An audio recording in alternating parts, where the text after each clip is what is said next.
देखिए हमने ये प्रोसेस समझी कि कोल कैसे बनता है ना। तो ये जो ये कोल फॉर्मेशन की प्रोसेस है इसे हम कार्बनाइजेशन कहते हैं। क्यों?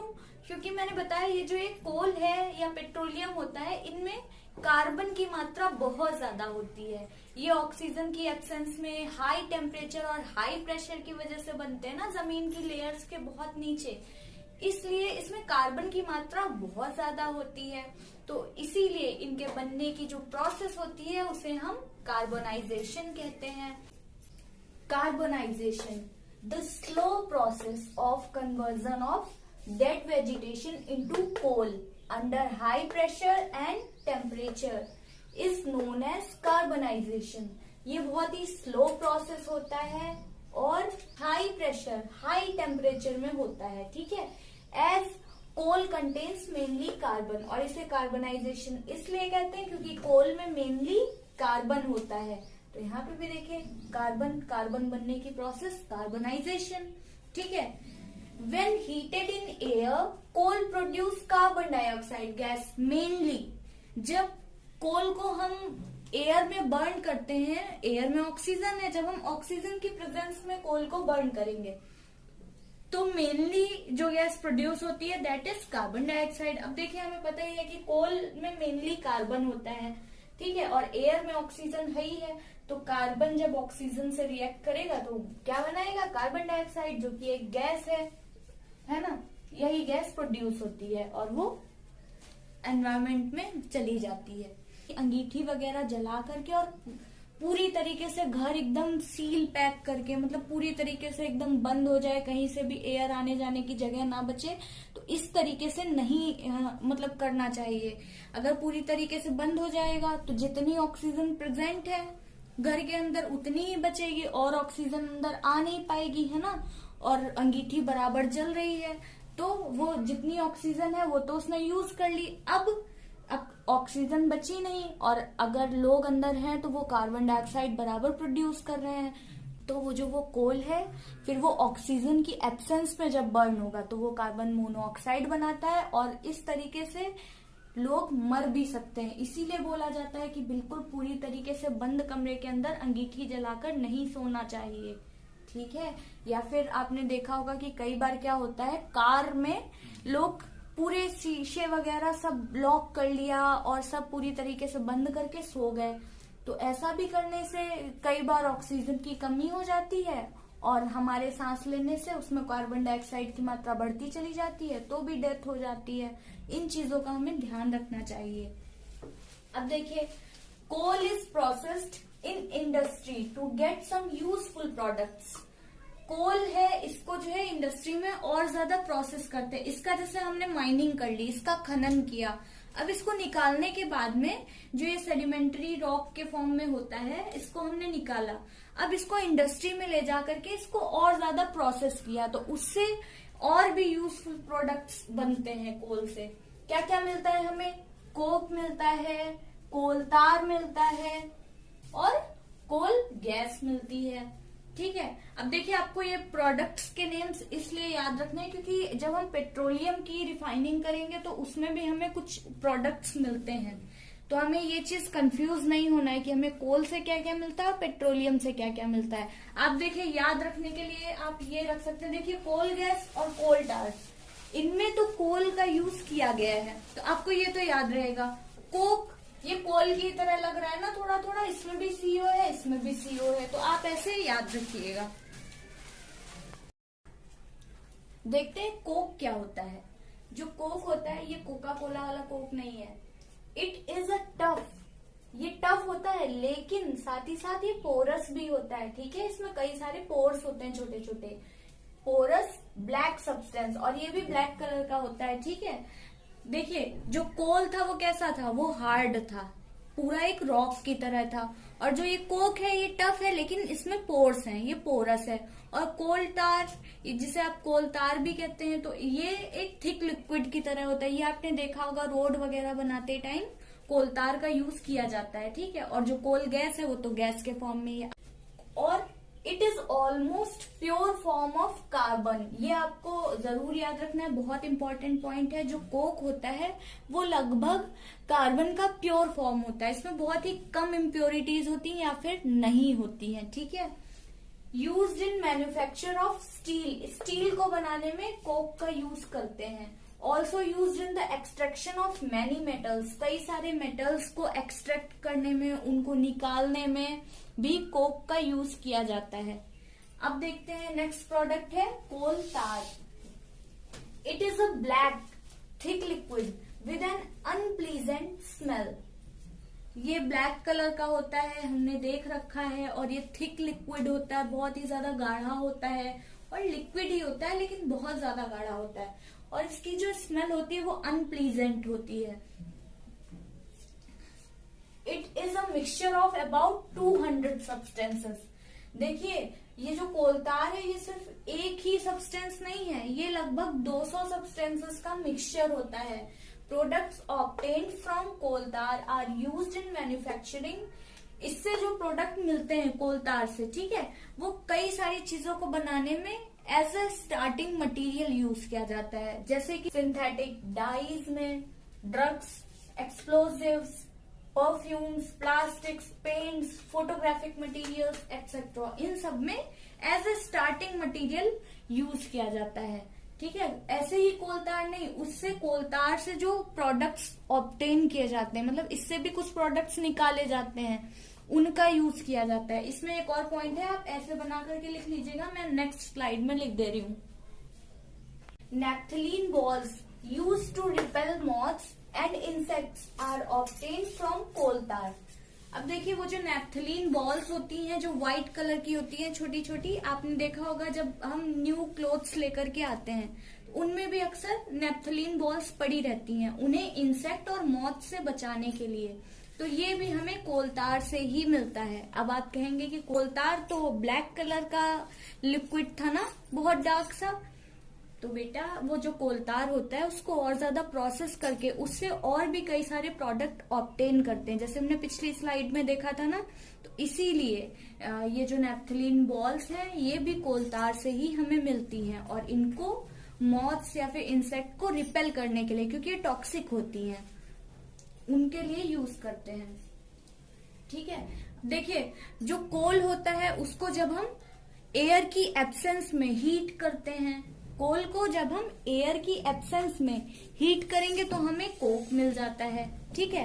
कोल से ही कोक या कोल गैस बनाते वक्त ही एक ये बाई प्रोडक्ट होता है कोलतार, ठीक है। ये कोई मेन प्रोडक्ट नहीं है, ये बाई प्रोडक्ट है, लेकिन इसके यूज बहुत हैं।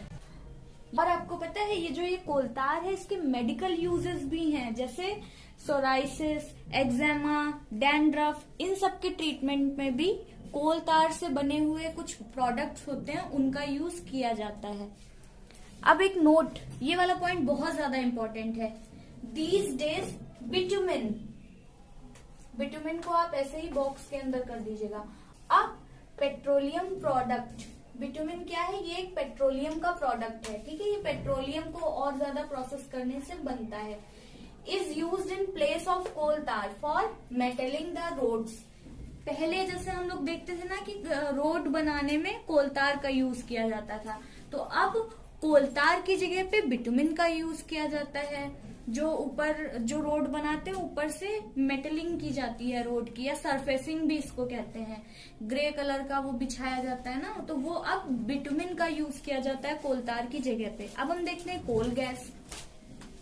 It is a fuel obtained during the processing of coal to get Coke.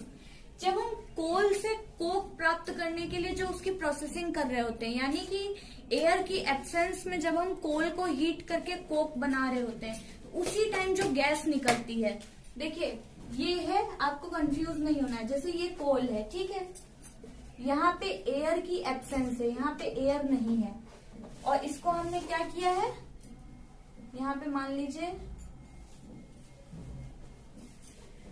ये हीट कर रहे हैं, ठीक है, हीट मान लीजिए, ये समझ लीजिए आग जल रही है। इस कोल को एयर की एब्सेंस में जब हमने हीट किया तो क्या बना, कोक, ठीक है।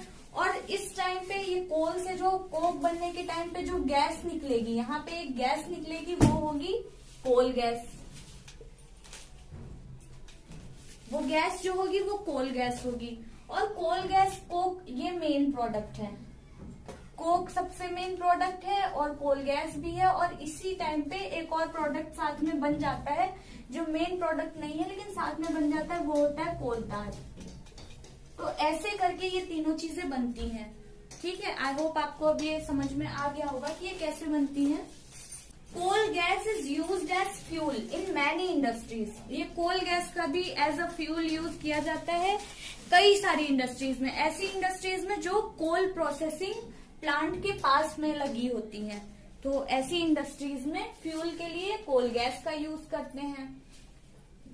1810 में, 1810 में पहली बार लंदन में कोल गैस का यूज स्ट्रीट लाइटिंग में किया जाता था। यानी कि कोल गैस का यूज लाइट के लिए किया जाता था। ठीक है, फिर 1820, 1820 में न्यूयॉर्क में भी स्ट्रीट लाइटिंग के लिए कोल गैस का यूज किया जाने लगा। लेकिन आजकल कोल गैस का यूज सोर्स ऑफ लाइट की जगह पे सोर्स ऑफ हीट के लिए किया जाता है। मतलब अब लाइट के लिए नहीं, स्ट्रीट लाइटिंग के लिए नहीं, बल्कि कोल गैस का यूज हीट प्रोड्यूस करने के लिए किया जाता है। अब देखते हैं पेट्रोलियम क्या होता है। बेटा, इस पेट्रोलियम को आप पेट्रोल से कंफ्यूज नहीं होइएगा। पेट्रोलियम का मतलब पेट्रोल नहीं होता है। पेट्रोल पेट्रोलियम से ही मिलता है, ये सच है।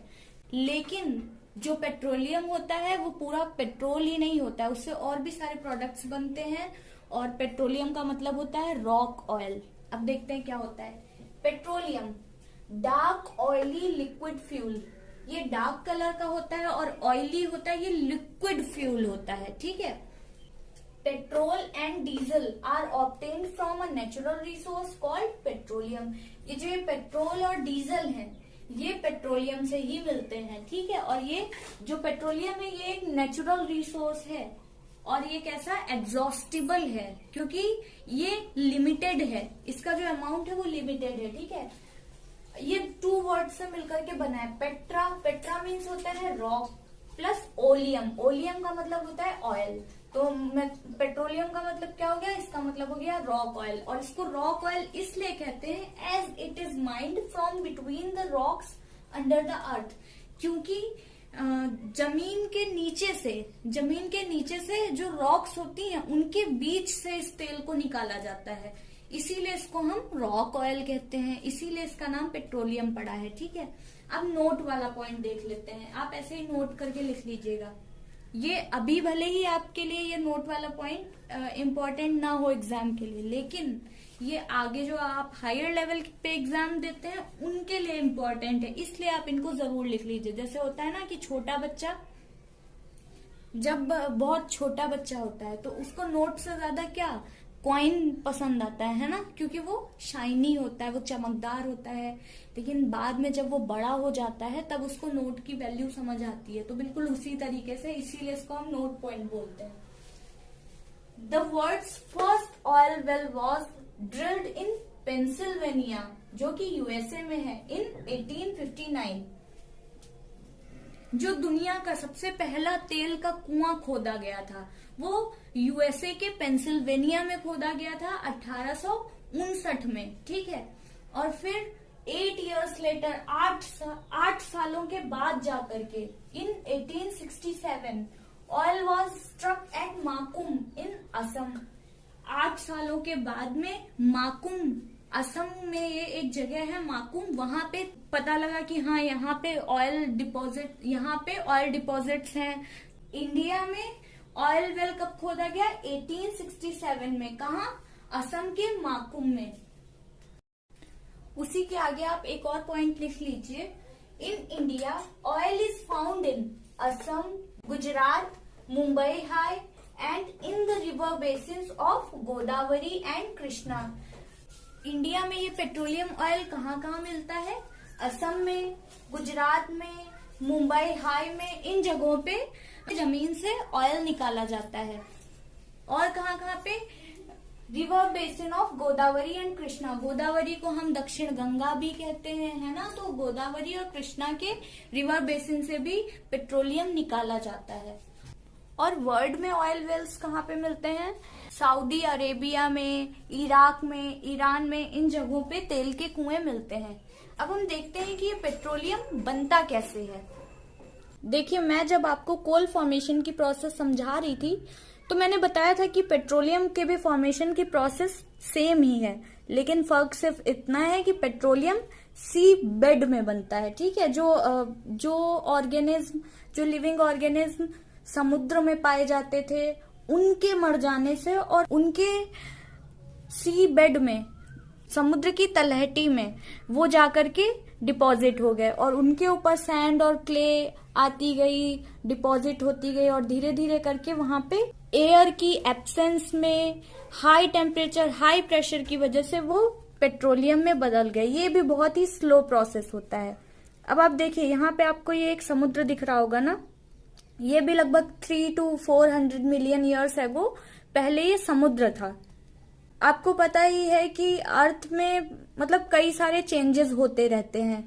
आपने वो थ्योरी भी पढ़ी होगी गोंडवाना लैंड वाली, तो उसी कई सारी जो प्लेट्स में अर्थ बट गई, तो इसी तरीके से पहले जहां पे समुद्र था अब वहां पे कई ऐसी जगह अब वहां पे लैंड है ना।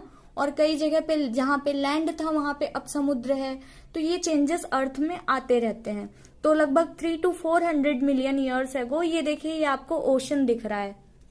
ओशन में कई सारे ऑर्गेनिज्म होते, जो प्लांट्स थे और जो भी एनिमल्स थे, वो जब मरे तो वो जाकर के सी बेड में बैठ गए, है ना। और उसके ऊपर सैंड और सिल्ट जमती गई, परत दर परत जमती गई और वो अंदर दबते चले गए। जैसे ये है, ये दबते चले गए, इसके ऊपर और ज्यादा सैंड और सिल्ट आती गई। कई सारे नेचुरल प्रोसेस की वजह से ऐसा होता रहता है।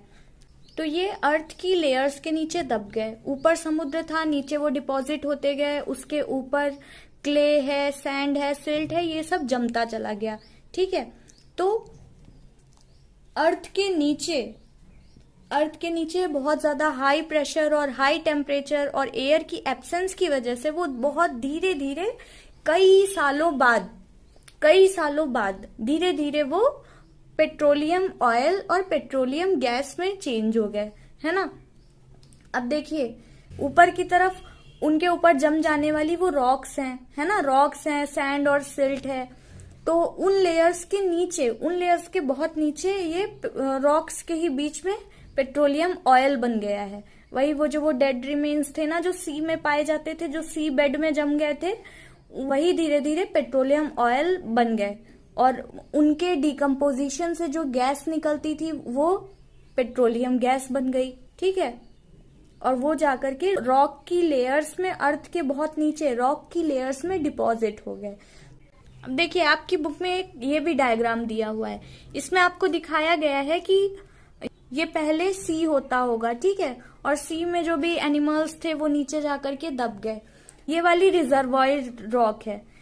रिजर्वॉयर का मतलब क्या होता है? जिसके अंदर कोई चीज सुरक्षित रहती है ना, तो ये रिजर्वॉयर रॉक है। और ये देखिए, ये रॉक है और एक ये रॉक है। इन दोनों रॉक्स के बीच में आप देखिए, नीचे की तरफ वाटर है, ऊपर की तरफ ऑयल है और उससे भी ऊपर की तरफ गैस है। और इसके चारों ओर इम्परवियस रॉक है। इम्परवियस रॉक मीन्स, इम्परवियस का मतलब होता है अप्रभावशील, जिस पर किसी भी चीज का प्रभाव ना पड़े, है ना। तभी तो ये जो बहुत ज्यादा हाई टेम्परेचर और हाई प्रेशर वाला एरिया क्रिएट हुआ, तभी तो वहां तक एयर भी नहीं पहुंच पाती थी। तो इन दो रॉक्स के, ये जो रिजर्वायर रॉक्स हैं, इनके बीच में ये देखिए वाटर है और ऊपर की तरफ ऑयल है, उससे भी ऊपर गैस है। आपको पता है कि वाटर और ऑयल मिक्स नहीं होते हैं, ये इमिसिबल होते हैं। हमेशा ऑयल वाटर के ऊपर तैरता रहता है ना, और गैस फैलती है, ऊपर की ही तरफ बढ़ती है। इसीलिए वाटर सबसे नीचे, फिर ऑयल है और फिर गैस है।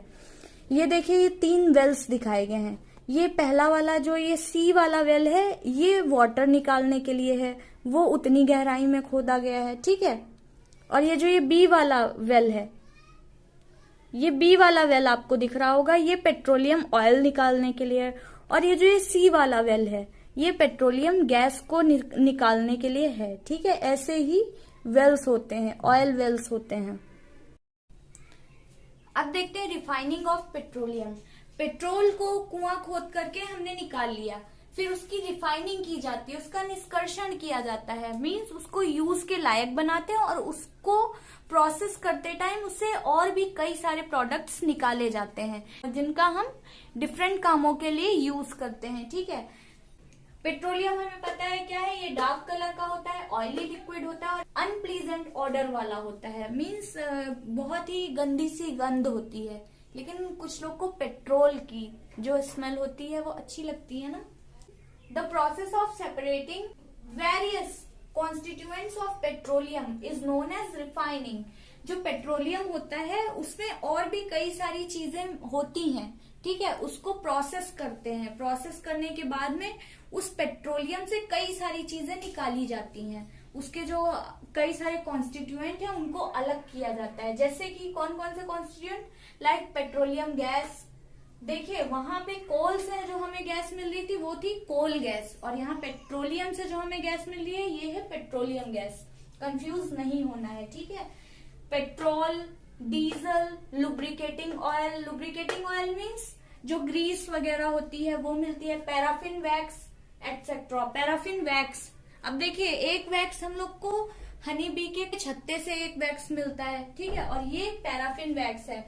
वैसलीन जेली जो होता है उसको पेट्रोलियम जेली भी कहते हैं। जो वैसलीन हम लोग यूज करते हैं जाड़ों में, तो वो वैसलीन भी पेट्रोलियम प्रोडक्ट है, ठीक है। पेट्रोलियम की रिफाइनिंग करते टाइम, यानी कि उसके जो कई सारे कॉन्स्टिट्यूएंट हैं उनको अलग करते टाइम वैसलीन भी बनती है।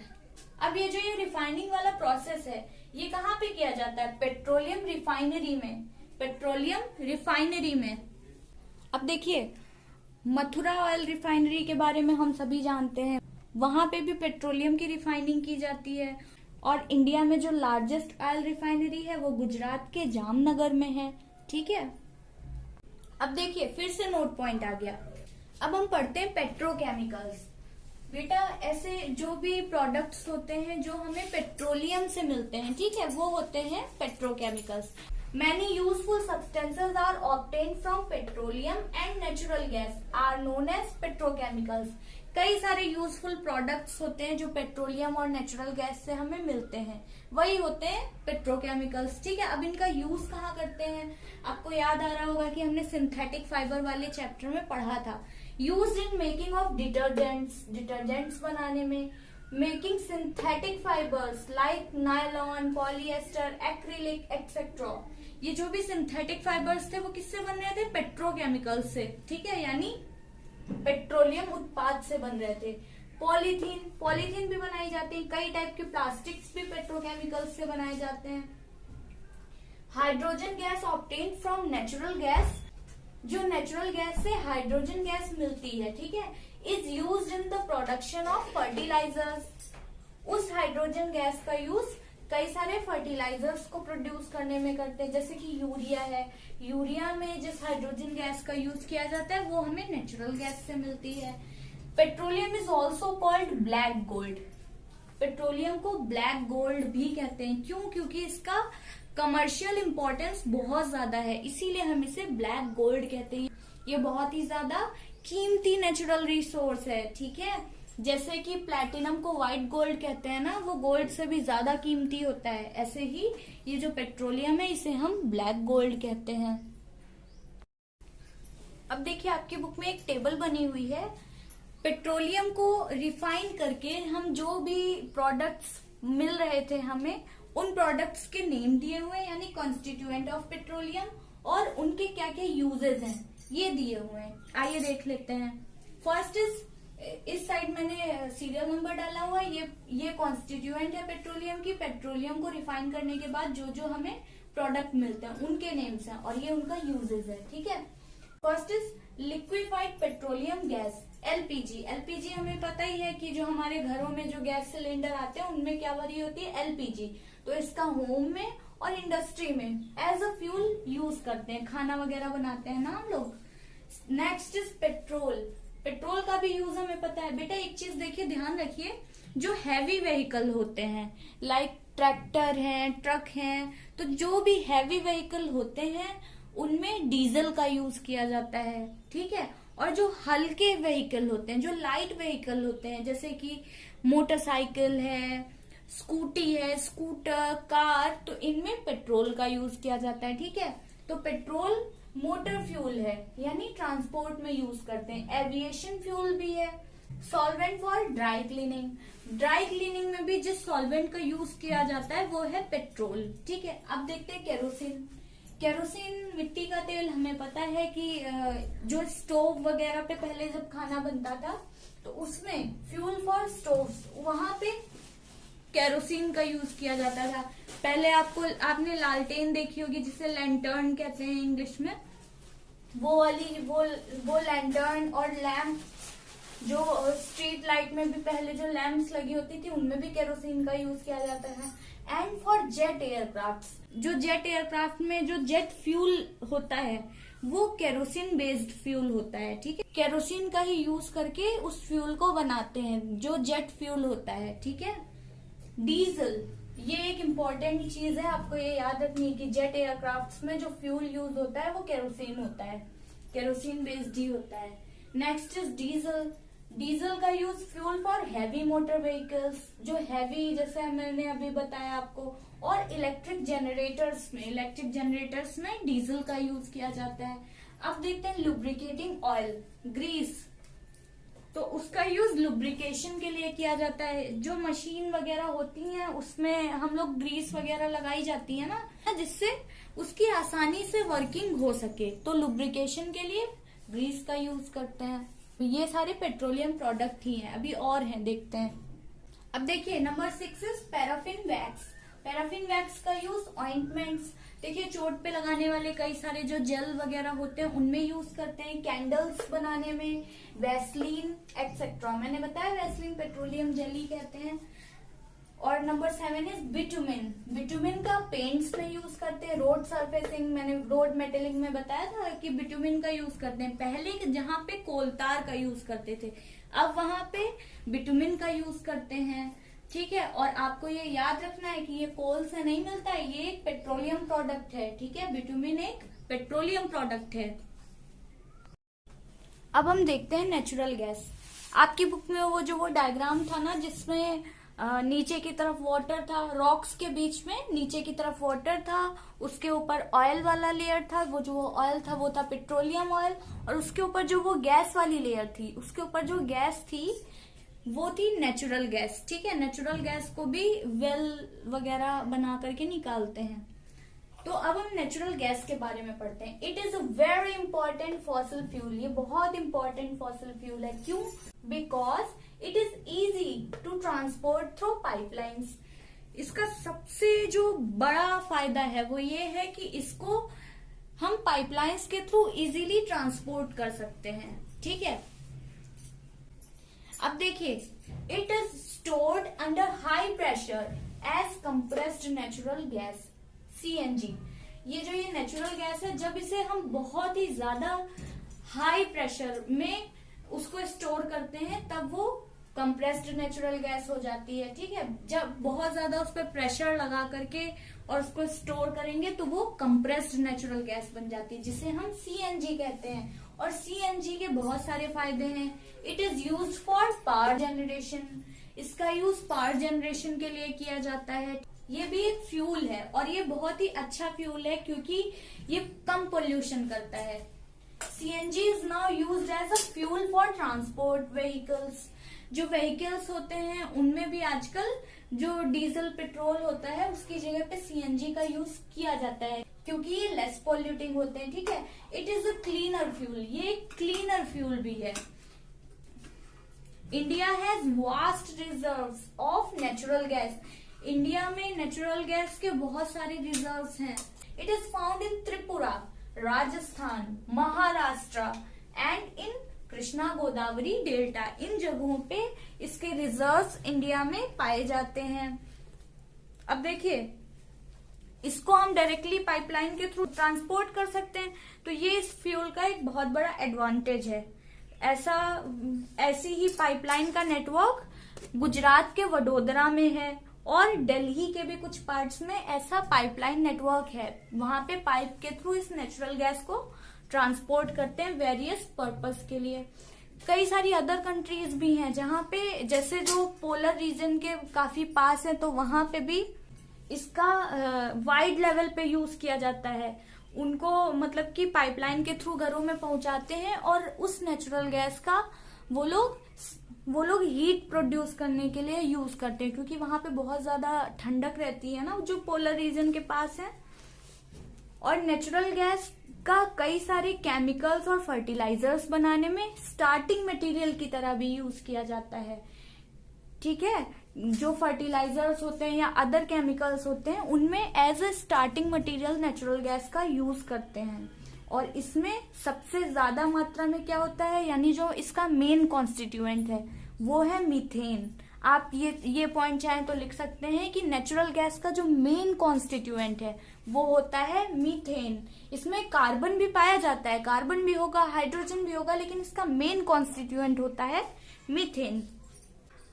अच्छा, अब जरा सोचिए, ये कोल है, पेट्रोलियम है, नेचुरल गैस है, इनका जब इतना ज्यादा यूज है तो क्या हम इन्हें लैब में बना सकते हैं? नहीं। क्यों? क्योंकि इनको देखिए बनने के लिए ये बहुत ही स्लो प्रोसेस होता है इनके फॉर्मेशन का। हमने अभी समझा था, है ना, कई मिलियन ईयर्स लग जाते हैं इनको बनने में। तो उन कई मिलियन ईयर्स में तो हमारी कई सारी जनरेशंस गुजर जाएंगी ना, है ना।